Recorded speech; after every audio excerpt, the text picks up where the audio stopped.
masuk yang faktor tenaga kerja dalam usaha tani. Salah satu faktor produksi atau faktor input dalam usaha tani.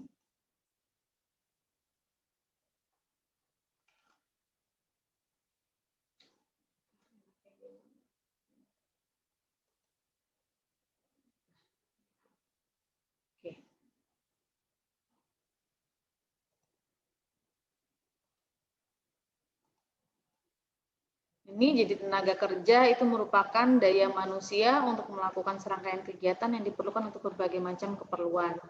Tenaga kerja ini unsur penentu utama bagi usaha tani yang sangat tergantung pada musim. Kelangkaan akan tenaga kerja berakibat mundurnya penanaman sehingga berpengaruh pada pertumbuhan tanaman, produktivitas, dan kualitas produknya. Jelas ya, kalau tidak ada tenaga kerja tidak bisa lakukan penanaman gitu. Nah, nanti kalau sehingga harus ada cukup tenaga kerja dulu baru bisa dilakukan proses penanamannya. Nah, nanti kalau atau misalnya kelangkaan tenaga kerja harusnya butuh tenaga kerjanya 10 orang, ketersediaannya hanya 2 orang.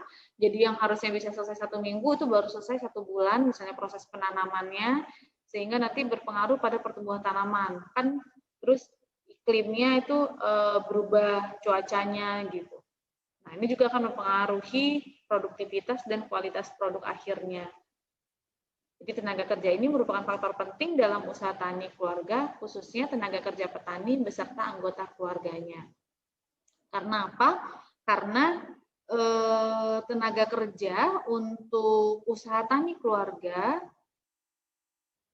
itu kan bisa berasal dari 2, bisa dari tenaga kerja dalam keluarga dan tenaga kerja di luar keluarganya.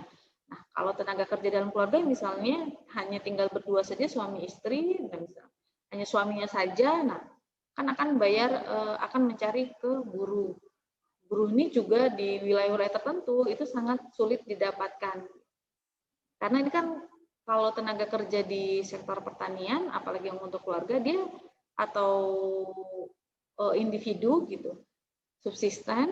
Nah, dia hanya di musiman kan dibutuhkannya dan sewaktu-waktu dan tidak pasti gitu. Sehingga memang ini akan menimbulkan kelangkaan. Lain kalau untuk tenaga kerja yang perusahaan pertanian gitu. Apalagi kemudian kalau tetap sudah dianggap jadi tetap. Nah, itu dia lebih aman. Jadi dalam pertanian Indonesia ada tenaga kerja pada pertanian rakyat dan tenaga kerja pada perusahaan pertanian. Kalau dia di tenaga kerja perusahaan pertanian itu sudah pasti semuanya dari luar keluarga. Jadi nanti dia menggunakan tenaga kerja luar keluarga dan mengeluarkan biaya tunai, sudah pasti ini. Kalau dia perusahaan pertanian, jadi tidak ada biaya tenaga kerja diperhitungkan, itu tidak ada. Semuanya masuk ke biaya tunai. Tapi nanti ada tingkatannya, ada yang sudah harian tetap, harian tidak tetap, kemudian borongan, dan ada yang tenaga kontrak. Jadi kalau harian tetap itu dibayar upahnya per hari, tapi dia tetap, sudah karyawan tetap. Nah, ada yang harian tidak tetap, jadi memang dibutuhkan sewaktu-waktu. Kalau misalnya ternyata butuh tenaga kerja lebih dari biasanya, atau ada tenaga kerja yang pokoknya tenaga kerja yang tetapnya tidak mencukupi, maka dicari ini. Ada juga yang sistemnya borongan. Apakah dia diborongkan misalnya untuk melakukan serangkaian, jadi seluruh kegiatan usaha taninya dalam satu musim misalnya, atau hanya satu jenis kegiatan saja, misalnya untuk pemanenan saja atau untuk penanaman saja gitu. Nah, ini ada juga yang seperti itu, dan ada juga yang kontrak. Jadi tenaga kerjanya ya hanya 1 tahun, nanti bisa diperpanjang, bisa tidak, sesuai dengan pertimbangan atau keputusan dari perusahaannya. Ini ya, jadi dinilai dengan uang, pasti tunai biayanya dikeluarkan. Nah, di tenaga pertanian rakyat, itu ada tenaga keluarga dan tenaga luar keluarga. Tenaga luar keluarga ini nanti bisa upahnya individu atau bisa jenisnya borongan. Jadi bisa individu misalnya 1 hari 1 orang atau 1 hari 2 orang untuk melakukan pengolahan tanah, misalnya pembuatan galengan atau paritan, misalnya seperti itu. Tapi bisa juga borongan, misalnya untuk 1 hektar untuk jenis kerjaannya biasa kalau borongan itu untuk tanam 1 hektar 700.000 misalnya gitu. Jadi tidak peduli berapa orang yang terlibat di dalamnya, maka nanti yang dihitung adalah 700.000-nya itu dikonversi dengan standar harian di sana setaranya berapa. Ada juga tenaga kerja keluarga. Kalau yang tenaga kerja luar keluarga tentu saja nanti dinilai juga dengan uang. Kemudian ada yang tidak dinilai dengan uang. Kalau tenaga kerja keluarga, ini adalah sumbangan keluarga pada produksi pertanian secara keseluruhan. Nah, ini sehingga nanti istilahnya karena memang ini adalah sebenarnya itu adalah sama dengan apa ya, biaya yang dikeluarkan, maka istilahnya digunakan diperhitungkan karena ada curahan waktu atau curahan sumber daya tenaga kerja yang dialokasikan ke situ, meskipun itu punya sendiri gitu tenaga kerja keluarga, tapi tetap harus diperhitungkan. Tapi di tenaga kerja luar keluarga ini juga nanti ada yang tidak dinilai dengan uang. Ini sudah jarang, tapi di beberapa wilayah masih banyak yang terjadi. Saya pernah turun lapang di Gorontalo, itu ada di beberapa wilayah pakai tenaga kerja luar keluarga, tapi tidak dinilai dengan uang, tapi harus diperhitungkan gitu, tapi tidak bayar. Jadi gotong royong istilahnya. Nah kalau di Lampung itu mungkin saya yang belum ketemu lokasinya gitu, tapi saya belum ketemu di lokasi mana yang masih menggunakan ini gotong royong. Jadi mereka tuh pakai tenaga kerja luar keluarga, tapi tidak bayar. Jadi ganti-gantian gitu gotong royong. Jadi misalnya sama-sama tanam jagung, hari ini tanam di rumahnya petani A, nanti warga di sekitar itu ikut fokus ke 1 atau 2 lokasi milik 2 orang warga misalnya. Berikutnya mereka berpindah ke sini, kemudian berpindah lagi gitu. Jadi sistemnya gotong royong. Tidak dinilai dengan uang, tapi berganti-gantian. Nah, ini tetap harus diperhitungkan. Nah, karakteristik tenaga kerja ini bersifat mengalir, jadi tidak dapat disimpan ya, tenaga kerja tidak seperti faktor produksi lainnya, benih misalnya pupuk bisa disimpan, nah kalau tenaga kerja tidak. Kemudian tenaga kerja itu tetap tidak dapat dibagi-bagi, tenaga kerja tetap. Jadi kalau tadi perusahaan pertanian, kalau dia tetap ya sudah, kan dia full tuh dibayarnya dari pagi sampai sore, jadi tidak bisa dibagi-bagi untuk melakukan kegiatan kerja yang lain. Kemudian tenaga kerja tidak selamanya dapat dinilai dengan upah yang berlaku di pasar tenaga kerja. Nah, mengenai upah ini satu bisa saja berbeda karena jenis kegiatannya. Kalau berat upahnya lebih besar, kalau kerjanya relatif ringan itu lebih kecil, walaupun dengan alokasi waktu yang sama, misalnya sama-sama 8 jam. Tapi ada yang mungkin saja upahnya 100.000, ada yang upahnya 70.000. Tapi biasanya di setiap wilayah punya standar upahnya. Per harinya itu berapa upahnya. Kalau sekarang tuh kisarannya di 75.000 sampai 100.000 ya di beberapa wilayah gitu. Beda-beda gitu. Jadi nanti ada yang di wilayah tertentu standar upah di desa itu misalnya atau di satu kecamatan tuh 50.000 satu hari. Nah, itu ada lagi 50.000 itu tuh laki atau perempuan. Kalau laki itu 50.000, tapi kalau perempuan 40.000 gitu. Tapi kemudian di wilayah lain standar upahnya dalam satu hari itu 100.000 gitu. Kemudian ada yang kalau laki-laki 100.000, kalau perempuan 75.000. Ada juga di wilayah lain lagi nanti upahnya 50.000, mau laki mau perempuan, pokoknya satu hari itu 50.000 upahnya. Itu ada. Jadi berbeda-beda di tiap wilayah. Kemudian tenaga kerja punya emosi seperti rasa takut, marah, harapan, harga diri, dan lainnya. Ya karena tenaga kerja ini juga manusia ya, jadi melekat sifat-sifat dasar manusianya. Kemudian untuk karakteristik tenaga kerja khusus di bidang usaha tani, menurut Thohir 83 ini bahwa keperluan akan tenaga kerja dalam usaha tani itu tidak kontinu dan tidak merata. Ya, jadi tidak bisa dipatok gitu sama-sama 1 hektar butuh tenaga kerjanya berapa itu sulit untuk dipatok. Bisa dia berubah-ubah dan tidak merata. Kemudian penyerapan tenaga kerja dalam usaha tani itu sangat terbatas.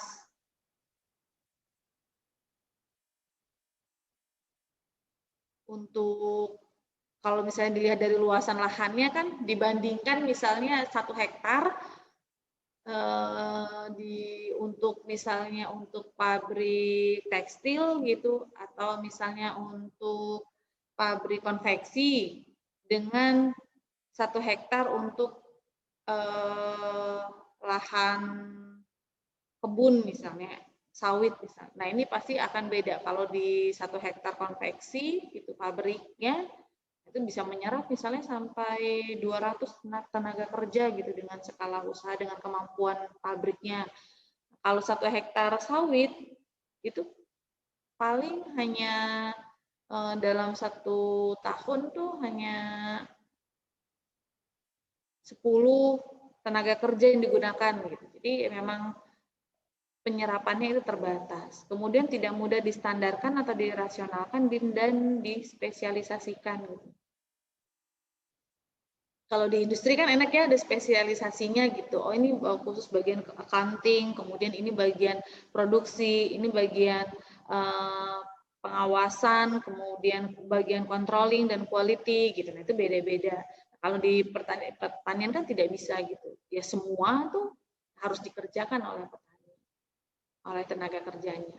Nah beraneka ragam coraknya dan kadangkala tidak dapat dipisahkan satu sama lain tuh. Jadi karena kalau petani itu, kalau kita lihat, misalnya nanti kalau kalian penelitian ya hati-hati juga. Kalau kalian penelitian, kemudian respondennya petani. Misalnya kalian penelitian mengenai singkong ubi kayu gitu. Jadi respondennya nanti petani ubi kayu. Nah, dilakukan perhitungan, misalnya mau ambil sampelnya berapa, melihatnya cari tahu dulu populasinya. Oh, terus kalian lihatnya di BPS misalnya. Di BPS, kemudian di daerah Lampung Timur gitu misalnya di sekampung Lampung Timur berapa ya jumlah petaninya, nanti diambil, terus akhirnya itu dijadikan populasi, kalian ambil sampelnya misalnya didapat 76 sampel petani gitu. Hati-hati kalau di BPS yang tercantum itu keseluruhan petani atau memang dibagi-bagi, sudah dibagi jumlah petani ubi kayu berapa, jumlah petani jagung berapa, jumlah petani ini berapa gitu. Nah, jadi tidak tepat kalau kalian penelitiannya ubi kayu terus ngambil hitungan populasi sampelnya itu dari data BPS yang cuma hanya menyebutkan petani saja, tidak dijelaskan dia petaninya petani apa. Sedangkan kalian tuh mau fokus meneliti tentang bagaimana sih kemampuan petani ubi kayu dalam menyerap informasi atau perkembangan teknologi. Nah ini kan salah kalau kalian populasi melihat dari petani secara keseluruhan. Nanti didapat petaninya misalnya diketahui sampai 300, jadi kalian dapat sampel hitung-hitungan yang berdasarkan rumus tertentu, dapat head sampelnya 76 gitu. Ternyata ketika ke lokasi, kok petani singkong ini udah ditanya-tanya, misalnya ditanya ke RT gitu. Paling atau misalnya kepala desa hanya ada 10. Nah, oh ternyata yang petani ini banyaknya petani jagung atau petani karet. Jadi salah kan kalian dalam menentukannya itu. Di sini dapat sampel 76, sedangkan di lokasi tidak sampai petani ubi kayunya 76. Itu karena memang sulit gitu. Dan satu petani itu biasanya tidak hanya jarang petani yang mengusahakan satu jenis saja.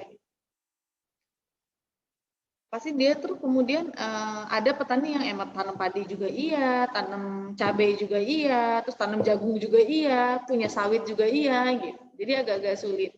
Nah ini biasanya yang punya data-data informasi-informasi ini adalah balai penyuluhannya ya, PPL itu yang biasanya akan mengumpulkan, mereka punya datanya di wilayah binaan mereka kan berapa, mereka tuh biasanya kan, atau nanti yang kalian tuh gambaran kerja kalian tuh salah satunya adalah di wilayah binaan kalian, kalian tuh harus tahu berapa jumlah melaporkan gitu, berapa jumlah petani komoditas tertentu, nanti disatukan jadi di satu wilayah itu punya datanya. Tapi itu tidak dipublish, yang dipublish itu adalah keseluruhan jumlah petaninya. Sensus ya, saat BPS melakukan sensus, yang itunya tidak, sehingga memang berarti kalau mau mengetahui jumlah total petani ubi kayu harus hubungi di balai penyuluhan kecamatannya gitu, BP3K. Sekarang apa sih namanya, berubah terus ya, terakhir tuh BP3K kalau nggak salah. BPP, Bu. BPP ya, ya di BPP bisa cek di situnya gitu. Nah, nanti di jenis tenaga kerja itu juga ada beda lagi, ada tenaga kerja manusia, kemudian tenaga kerja ternak, kemudian tenaga kerja mekanik. Perhitungannya nanti beda-beda. Kalau tadi upah hariannya 100.000, tapi kan 8 jam tuh manusia. Nah, gimana kalau misalnya pakai ternak, misalnya mengolah tanah pakai sapi, pakai bajak gitu kan, sapi, 1 ekor sapi, sewa sapinya 700.000. Sewa sapinya misalnya 500.000 gitu. Nah, itu sapi dengan 2 orang.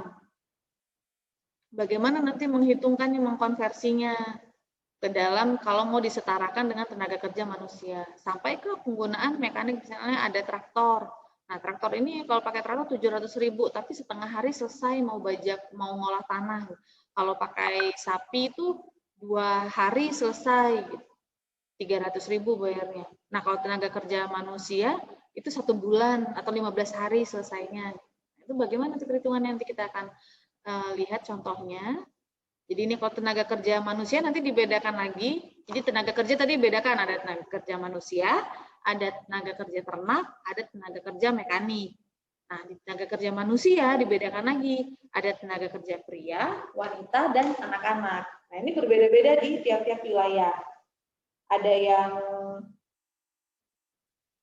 yang dibeda-bedakan, tapi ada yang disamaratakan antara tenaga kerja pria, wanita, dan anak-anaknya.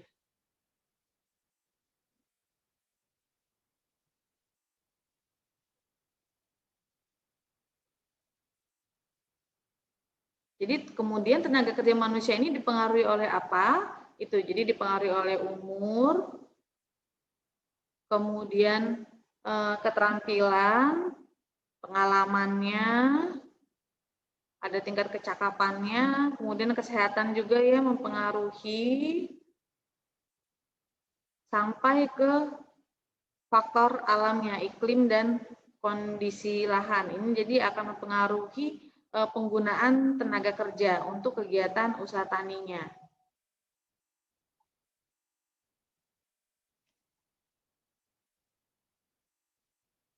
Tenaga kerja ternak ini biasanya digunakan untuk pengolahan tanah dan untuk angkutan, jadi untuk bajak, kemudian untuk mengangkut hasil panen, atau misalnya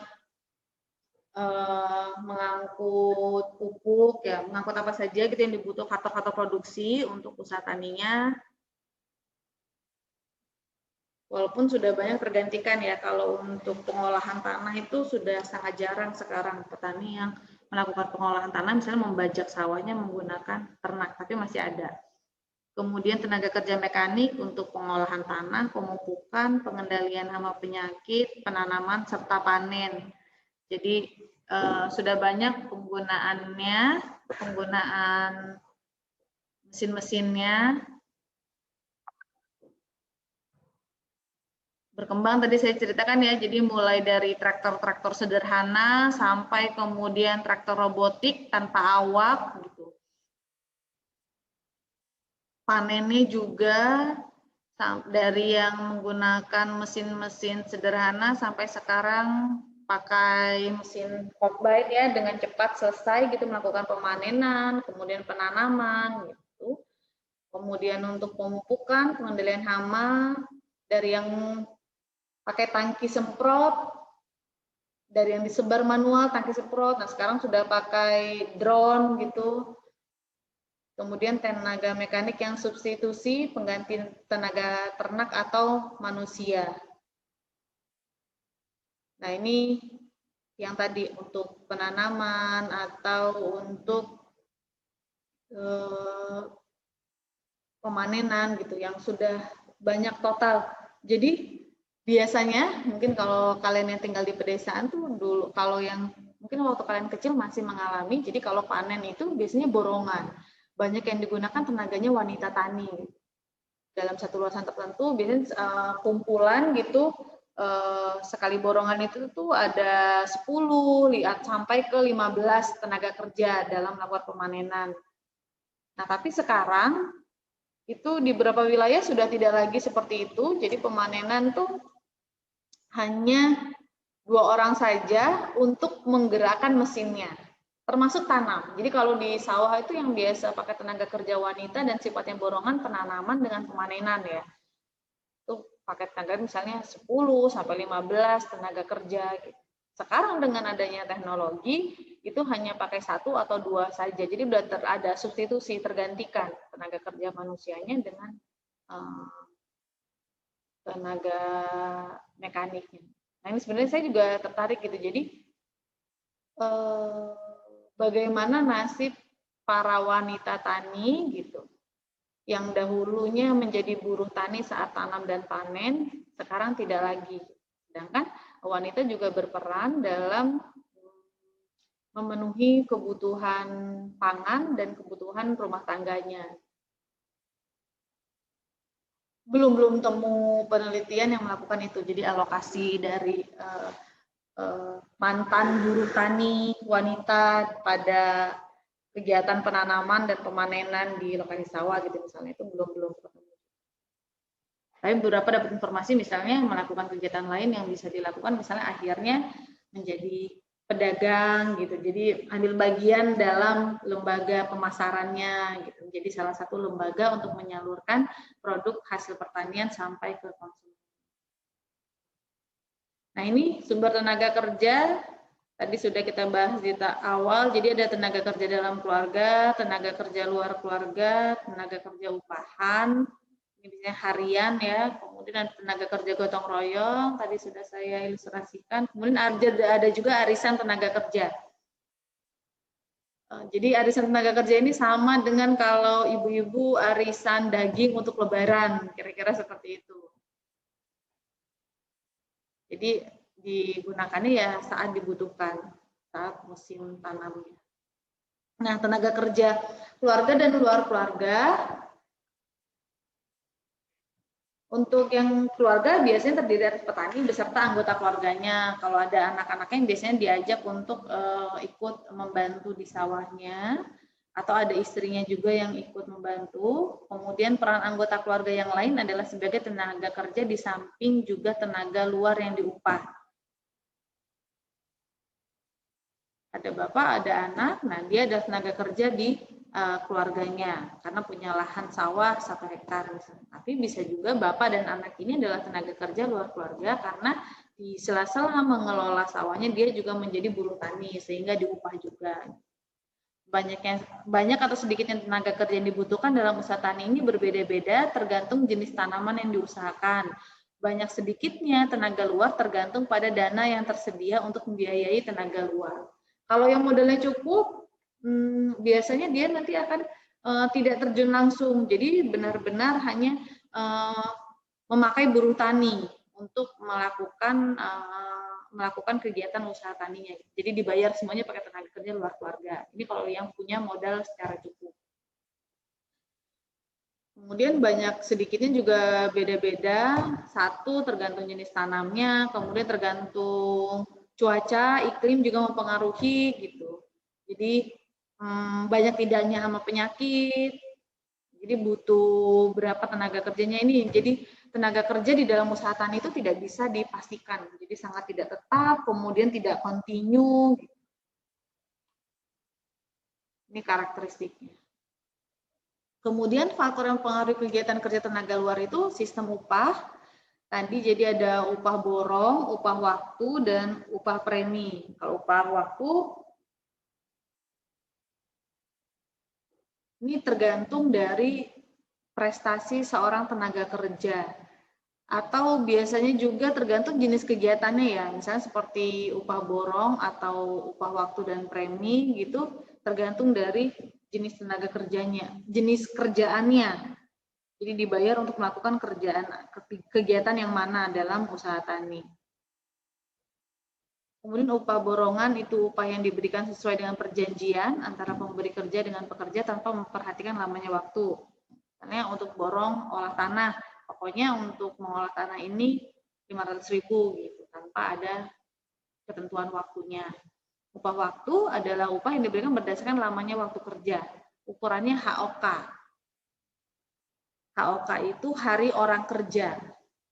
Nah, upah premi adalah upah yang diberikan dengan memperhatikan produktivitas dan prestasi kerjanya. Jadi, semakin tinggi produktivitasnya, maka upahnya akan semakin tinggi. Kemudian faktor lainnya yaitu lamanya waktu kerja. Lamanya waktu kerja seorang ini dipengaruhi oleh orang tersebut. Selain itu juga dipengaruhi oleh iklim di suatu tempat tertentu. Kemudian kehidupan sehari-hari.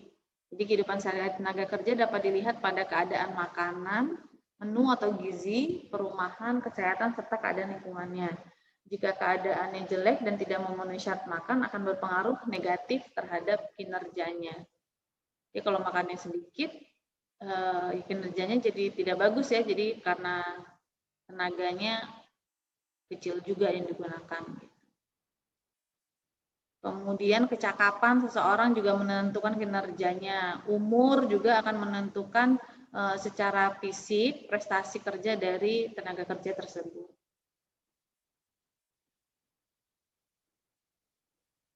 Ini untuk ukuran tenaga kerja diperlukan untuk menyusun perencanaan, menyusun anggaran, dan menganalisis produktivitas atau efisiensi tenaga kerja.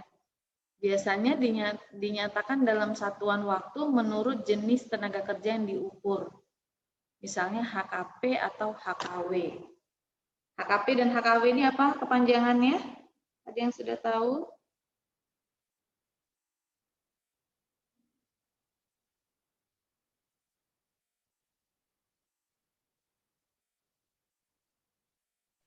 Hari Kerja Wanita, Bu. Oke, yang HKP? Hari Kerja Pria kan, Bu? Ya, terima kasih. Benar. Jadi kalau yang tadi HKU itu hari kerja orang, nah kemudian HKP itu hari kerja pria dan HKW hari kerja wanita. Istilah HKP dan HKW ini digunakan untuk daerah-daerah yang memang memisahkan antara besaran standar upah pria dan standar upah wanita. Nah, kalau HKU itu digunakan untuk daerah yang tidak melakukan pemisahan, tidak melakukan pembedaan antara upah tenaga kerjanya. Dalam bentuk kecil ada juga istilahnya jam kerja pria dan jam kerja wanita, JKP dan JKW. Nah, satuan kerja dalam bentuk jam dapat dikonversi ke hari kerja selama ada patokan jam kerja per hari. Tapi ini sepertinya tidak ada lagi patokan jam ya, kalau untuk di usaha tani. Kecuali yang masih patokan jam banget tuh misalnya di industri ya, ketika atau di perusahaan pertanian itu ada jam kerjanya. Tapi kalau yang di pertanian rakyat, pertanian keluarga itu tidak ada gitu. Jadi upah standar yang berlaku di masyarakat pokoknya 1 hari, tapi tidak dipastikan berapa jam. Sehingga memang di beberapa wilayah tidak dihitungkan berapa jamnya, tapi dihitung berdasarkan upahnya, upah standar 1 hari, gitu. Tidak dihitung 1 harinya berapa jam. Nah, tapi kalau memang dihitung, maka bisa dikonversi. Misalnya satuan kerja dalam bentuk jam itu dikonversi dalam hari ada patokannya. Dalam satu hari itu 7 jam kerja misalnya. Atau ada juga yang 8. Nah, maka jika ada usaha tani yang mempekerjakan pria sebanyak 140 jam kerja pria, berarti setara dengan 20 hari kerja pria. Tapi ini yang jam ini sudah jarang ya. Kalau untuk yang di pertanian rakyat gitu digunakan standar jam kerja. Jadi dia adalah standar upahnya untuk menentukan HKP-nya. Tapi kalau memang ada standarnya ya berarti harus dihitung jam kerjanya berapa, baru nanti dikonversikan ke HKP-nya, baru nanti bisa dihitung biaya dari tenaga kerjanya. Nah, jika 1 bulan itu setara dengan 25 hari kerja, maka jika ada usaha tani yang menggunakan tenaga wanita sebanyak 100 HKW, berarti setara dengan 4 bulan kerja wanita. Tahu ya 4 bulan ini dari mana? Dapatnya dari mana?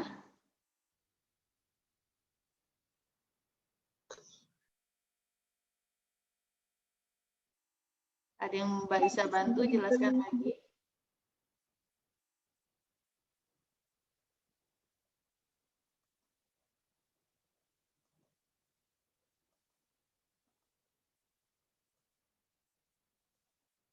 Dari itu, Bu, 100 HKW sama 25 hari kerja. Jadi sama dengan 4 BKW, bukan, Bu? Ya, jadi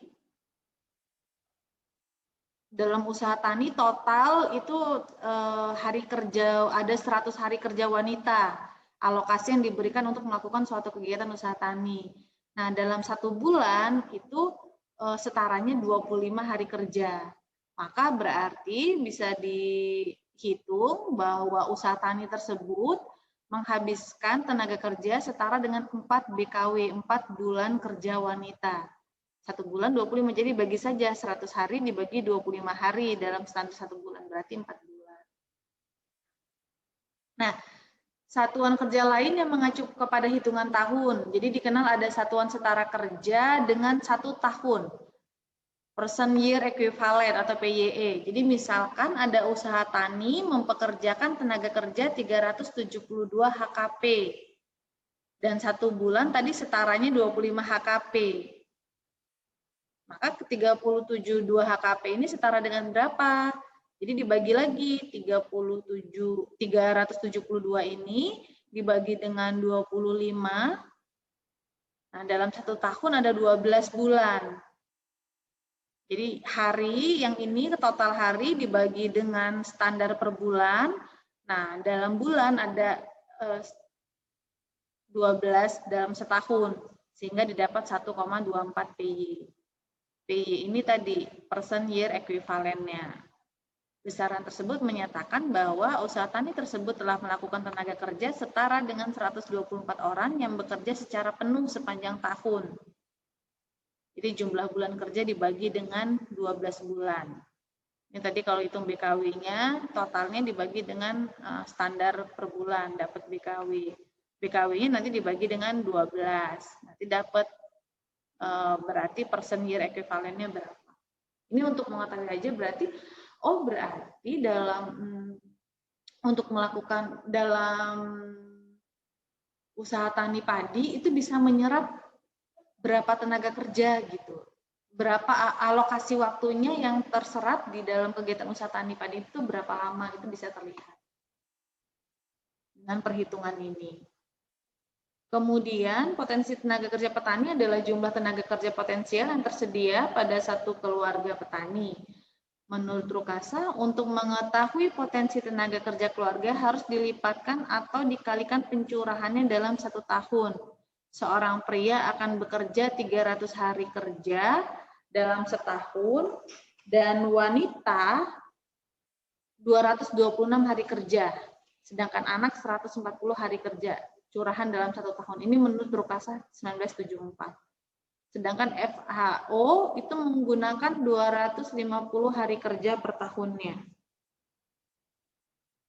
Perlu dikaji apakah hasil penelitian Rukasa ini dan FAO masih relevan dengan digunakan sampai saat ini. Nah, ini kan standarnya, tapi berdasarkan FAO dengan menurut pendapat Rukasa. Bagaimana dengan di Indonesia?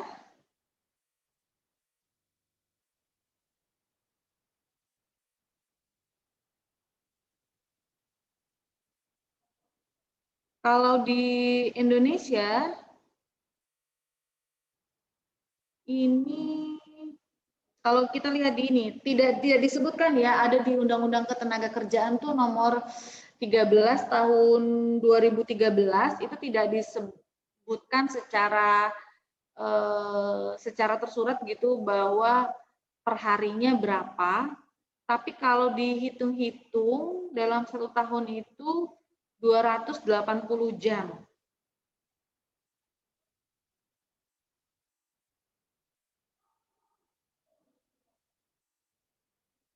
Sehingga kalau dikonversi itu kisaran kalau di Indonesia berdasarkan Undang-Undang Tenaga Kerja dalam 1 tahun itu ada 260 hari kerja kalau nggak salah. Nanti bisa dicek lagi di infonya. Ini kalau yang boleh saja misalnya ketika melakukan perhitungan berdasarkan ketentuan FAO bahwa dalam 1 tahun itu 250 hari kerja. Nah, ada lagi menurut yang 1 tahun 1955 bahwa membuat konversi tenaga kerja itu membandingkan tenaga kerja pria sebagai ukuran baku dan jenis tenaga kerja lain dikonversikan atau disetarakan dengan pria.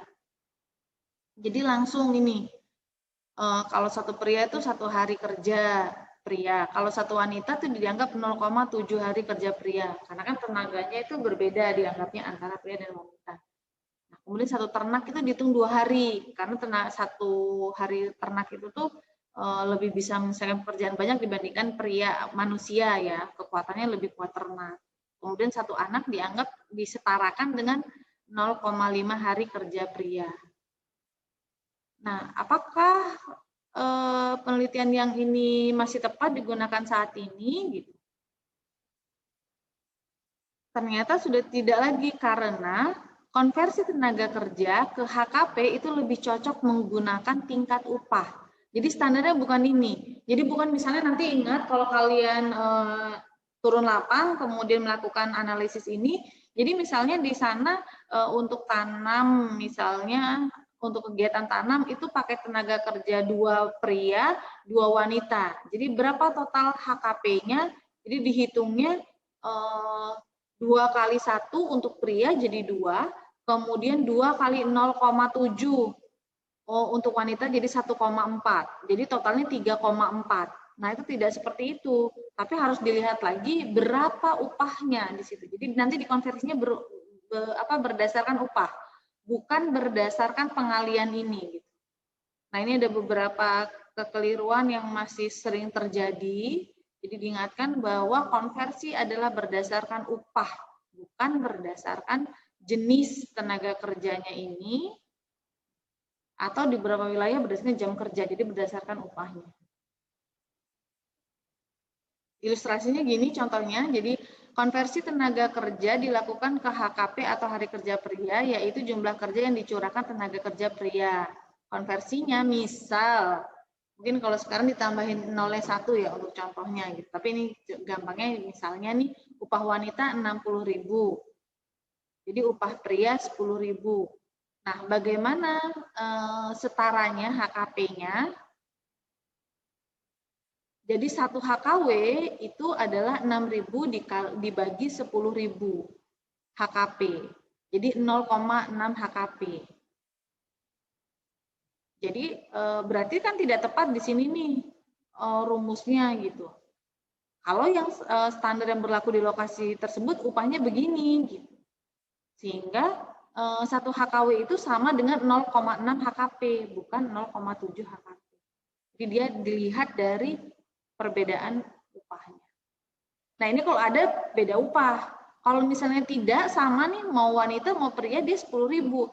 Berarti berapa HKP tenaga kerjanya? Berarti 2 HKP atau 2 HOK, hari orang kerja. Nah, kalau dipisah seperti ini berarti dikonversi dulu yang tenaga kerja wanitanya, dikonversi ke HKP. Berarti nanti berapa dapat total HKP. Kita lihat coba contohnya nih. Misalnya upahnya tadi ini, untuk wanita 6.000, untuk pria 10.000. Ini luar keluarga ya, berarti tunai yang dikeluarkan biayanya berapa? Kalau alokasinya segini tenaga kerjanya. Tapi bisa juga Ini digunakan, standar ini digunakan untuk dalam keluarga, tapi nanti letaknya beda. Kalau nanti kalian lihat di tabel RC rasio ada biaya diperhitungkan sama biaya tunai. Nah, yang ini masuk ke biaya tunai, tapi kalau yang dia dalam keluarga masuk ke diperhitungkan. Kita lewat sedikit nggak apa-apa ya, karena ke Jumat kemarin kan kita libur ya, jadi tidak perlu mengganti hari, tapi nanti agak lewat aja waktunya, sedikit lagi untuk penjelasan contoh ini. Nah, kalau berapa HKP dan HKW yang diperlukan untuk usaha tani tersebut? Caranya ya sudah jumlahkan saja ini. Ini nanti yang kalian tanya ya, jadi untuk persemaian pakai berapa tenaga kerja. Kalau ini luar keluarga semua, kalau letaknya ada dalam keluarga berarti letaknya di misalnya untuk semai itu saya sama anak, terus sama upah Bu 2 orang misalnya. Oh, berarti di sini 2 pria, kemudian 2 pria di luar keluarga, misalnya kalau pria semua. Kalau ternyata satu ada wanita, misalnya di sini 1 pria, 1 wanita, di sini 2 pria gitu. Tergantung dia dalam keluarga, luar keluarga, pria atau wanita. Berapa HKP-nya? Nah, kalau di sini kalau ditotalkan berapa nih jumlahnya HKP-nya? Totalnya untuk usaha tani mulai dari persemaian sampai dengan kegiatan pasca panennya. Misalnya pasca panen ini penjemuran, udah panen penjemuran sebelum dijual. Nah, totalnya segini. Ini berapa berarti HKW-nya? HKP dan HKW-nya? HKP 75 Bu untuk yang pria. Hmm?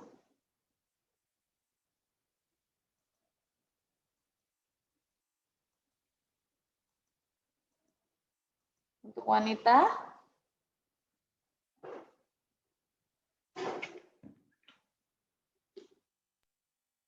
HKP itu 75 untuk wanita. 12, 8, 20, 30, 38, 58, 60, 66 Bu. Oh, tidak salah. Oke, terima kasih Rara. Jadi ini ya, ditotalkan berarti kalau ditanya berapa HKP-nya ditotalkan dari ini. Kemudian berapa hari kerja standar pria?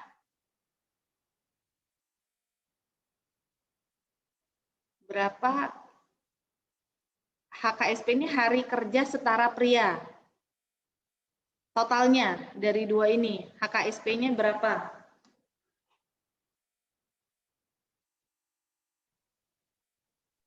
Seratus 131. 141 Bu. Caranya gimana Rara? Ditambah Bu dari HKP sama HKW.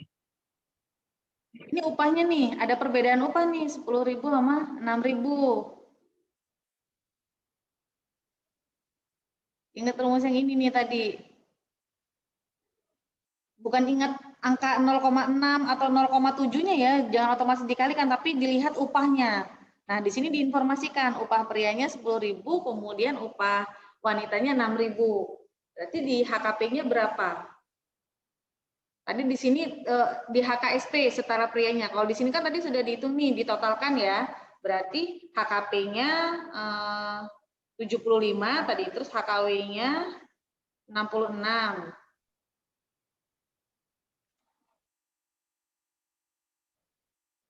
Dengan standar upah ini berarti hari kerja setara pria total ini berapa?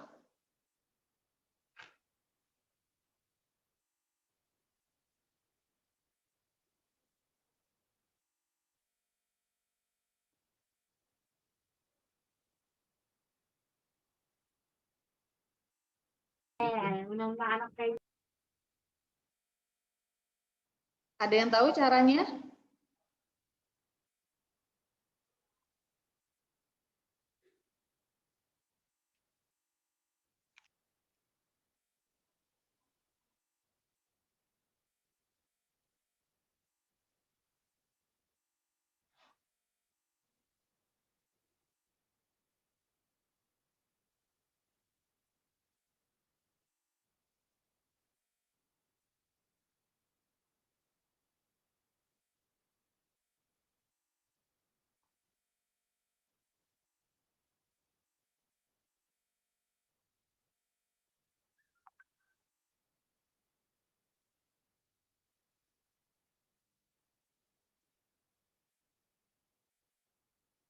Ayo, ayo.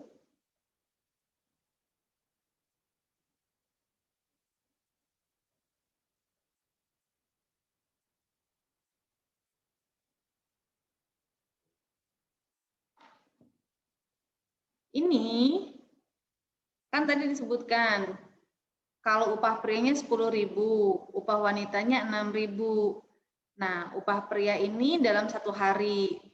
Berarti 10.000 ini adalah 1 HKP, 1 hari kerja pria. Nah, 6.000 ini adalah berarti 1 HKW, hari kerja wanita. Nah, kemudian bagaimana konversinya antara HKW kalau mau disetarakan dengan HKP, dibagi berdasarkan standar upahnya. Jadi 1 HKW itu setara dengan upah wanita dibagi dengan upah pria. 6.000 dibagi dengan 10.000. Jadi 0,6 HKP. Jadi setaranya kalau 1 HKP ya sama dengan 1 HKP. Tapi 1 HKP itu setara dengan 0,6 HKW. Ya, 1 HKW setara dengan 0,6 HKP. Sorry.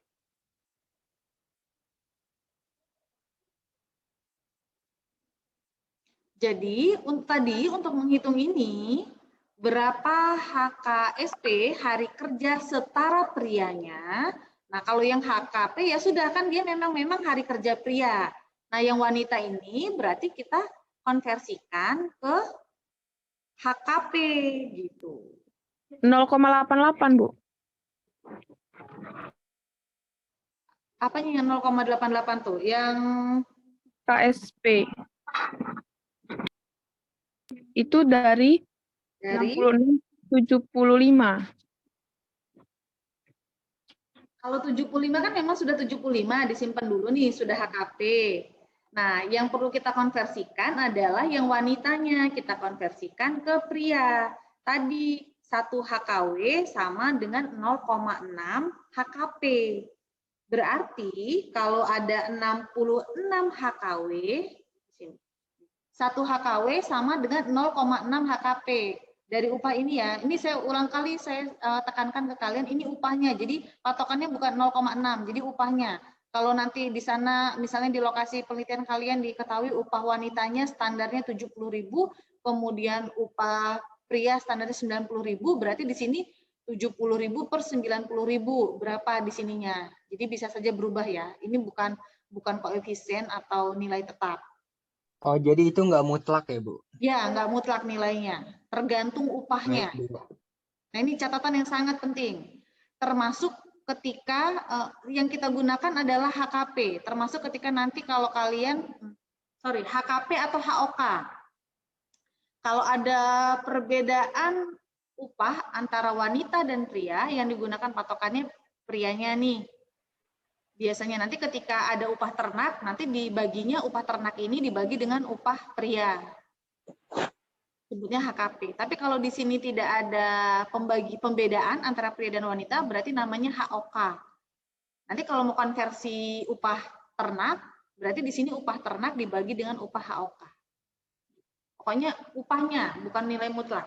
Oke, kita ulang ya. Jadi, karena ada perbedaan upah wanita dan upah pria, upah wanita 6.000, upah pria 10.000, sehingga kalau dikonversikan, 1 hari kerja wanita itu sama dengan 0,6 hari kerja pria. Sehingga kalau tadi di total, Rara udah hitung tadi 66 total HKW di sini, ini kan 75, terus ini 66, yang 75 sudah HKP, kalau kita mau ngitung hari kerja setara pria, memang sudah setara pria, yang pria ya. Nah yang wanita 66 ini, 66 HKW, berapa? Berarti 66 ini dikali 0,6, dapat HKP. 39,6, Bu. Berapa? 39,6. Oke, 39,6. Berarti total hari kerja setara pria untuk melakukan usaha tani ini berapa? Nah ini. 114,6. Ya, dari 75 ditambah dengan 39,6. Gitu ya. Jadi untuk konversi, karena yang ditanya adalah hari kerja setara pria, ini kita tidak catat, kalian silakan bisa sambil mencatat supaya lebih ingat. Jadi untuk B, untuk menghitung hari kerja setara pria, maka yang dikonversi adalah yang hari kerja wanitanya saja. Berapa upahnya? Berarti 6.000 dibagi 10.000 dikali dengan 66. Total HKW-nya. Dapat 39,6. Karena ini rangkaian usaha tani, ditanya totalnya berarti 39,6 konversi HKW ini ke HKP ditambah dengan 75. Dapat, tadi berapa? 114,6. Ya, 114,6. Nah, kemudian bagaimana menghitung hari kerja setara wanita? Jadi konversi lagi. 10.000 dibagi 6.000. Wanitanya hari kerja setara wanita, berarti yang dikonversi yang pria, yang wanitanya tetap gitu. Jadi berapa?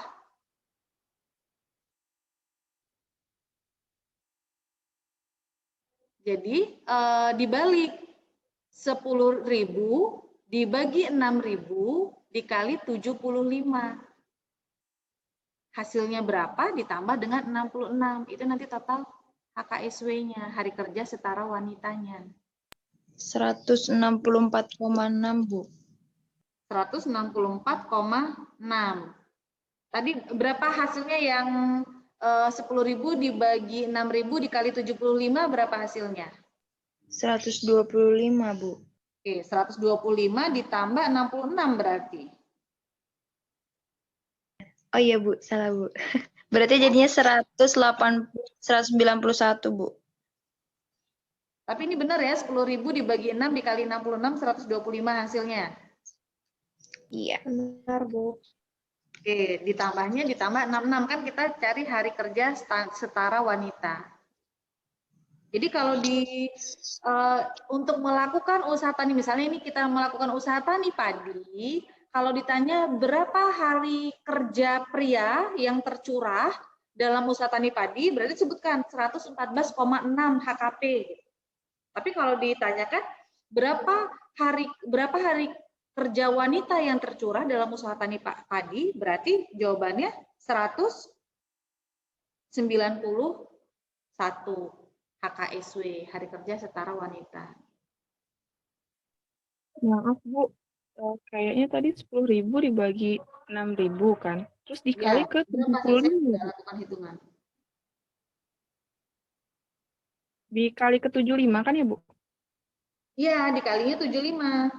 Dapatnya 125. Ya, 125. Ini kan konversi yang pria, ditambah dengan yang wanitanya, 66 kan? Oh, ditambah ke wanita. Ya, karena ini adalah total dari hari kerja setara wanitanya. Jadi di total. Jadi yang wanita tetap, yang ini tetap. Baik, terima kasih, Bu. Oke, sama-sama. Nah, jadi sudah dapat ya. Tadi kalau di hari kerja setara pria, dapatnya 114,6 HKP ya. Nah, kemudian kalau dikonversi ke wanita dapatnya 191. Sekarang coba untuk cross check-nya benar atau tidak hitungan konversi kalian dikalikan. Kalau hari kerja setara pria, upah pria berapa?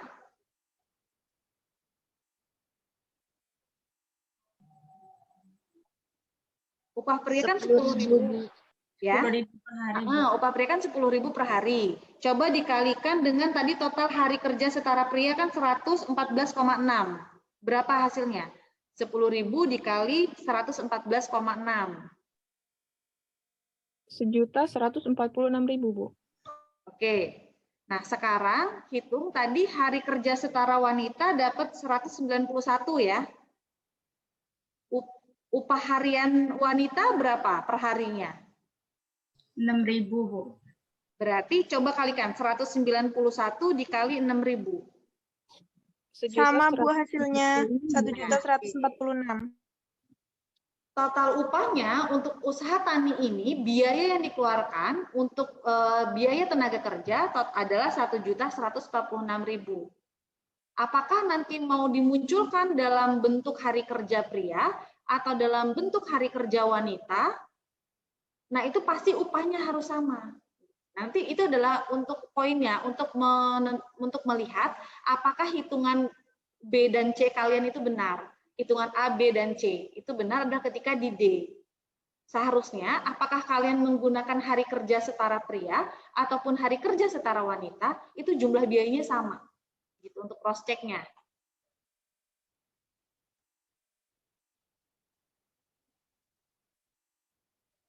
Nih ya. Jadi kalau disetarakan hari kerja setara pria tadi 1 HKW-nya 0,6 HKP, 66 HKW dibagi 1 HKW dikali 0,6 HKP dapatnya 39,6. Atau pakai upahnya. Bisa juga 6.000 dibagi 10.000 dikali 66 sama dapatnya 39,6. Totalnya 75 ditambah 39,6 dapat 114,6. Dikali ini biayanya segini. Kalau kita dikonversikan ke HKP.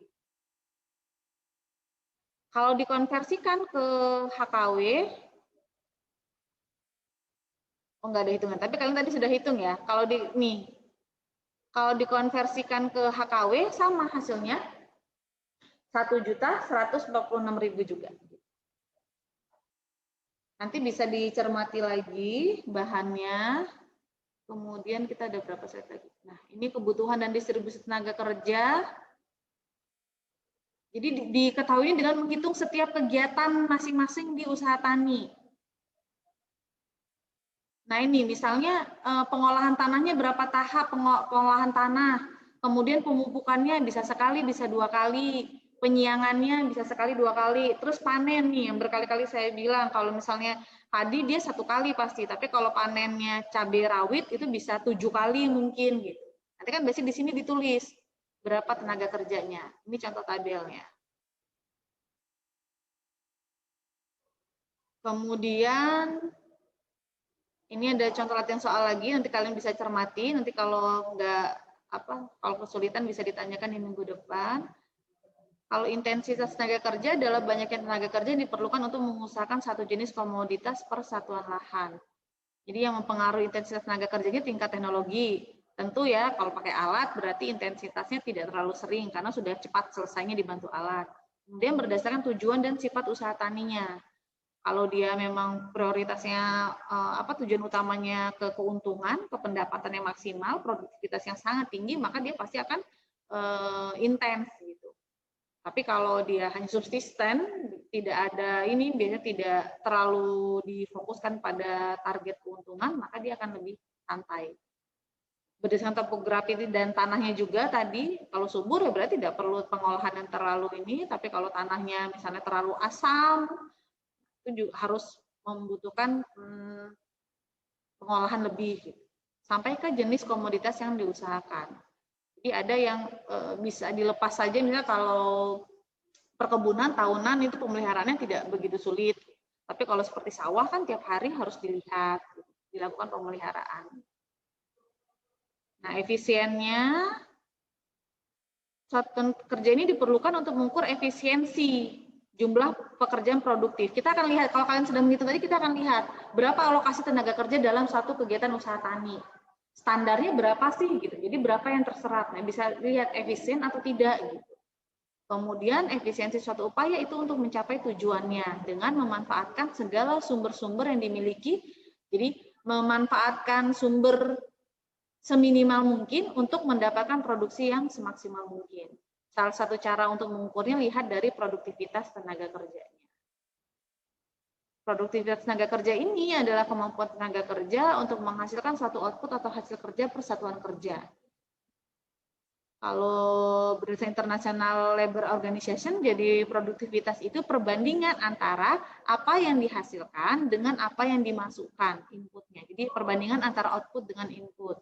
Misalnya dinyatakan dalam kilogram gabah kering panen per HKP. Jadi produktivitas kerja persatuan kerja ini sering disebut sebagai prestasi kerja. Semakin tinggi berarti semakin bagus prestasi kerja.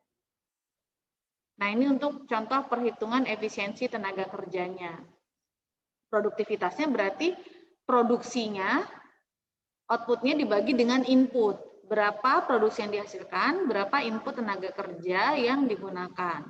Ini kalau dengan memperhatikan produksi. Dengan memperhatikan penerimaan hari kerja, nah berarti dimasukkan jumlah produksi dikali harga. Dapat penerimaan dibagi dengan jumlah tenaga kerja yang tercurah.